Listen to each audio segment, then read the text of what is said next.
So in case I didn't, this is in addition to that other video on how to do the solar for the pool. So there's the connector. This one I actually have a quick slip-on connector.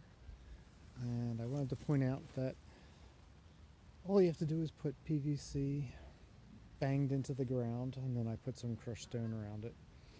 1, 2, 3, 4, 5 going across, and I put a little upright to keep them raised up off the ground a little bit, and they just sit in here, and it captures a lot of the sun because it's facing basically to the south, and that's all you need is the sun to be on it. So I have 2 panels. I'll move this one back over here. It's been windy, so it got moved off the platform, and they go up onto the roof.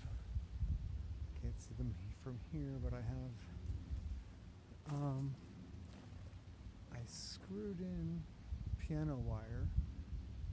The solar panels draped across the top, front to back, leaning over by 4 foot on each side. And as you can see, there's a connector. I just disconnect the hoses on each one at each end, empty the water out each winter, and reconnect them in the spring.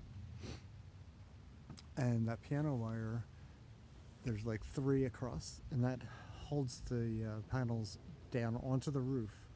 Even if it's extremely windy, it allows them to shift and move around a little bit, but it's easy to go back up and slide them so that they're more or less parallel. They're 50% front, 50% back. And like I said, in the wintertime, I just disconnect, let them hang loose so that they can dry out. And I always keep plenty of extra garden hoses. People throw them away all the time, and it makes one hose goes up, one hose comes back down, and it's easy to disconnect. So hopefully that will help somebody out to get a nice warm pool and make your pool much more enjoyable.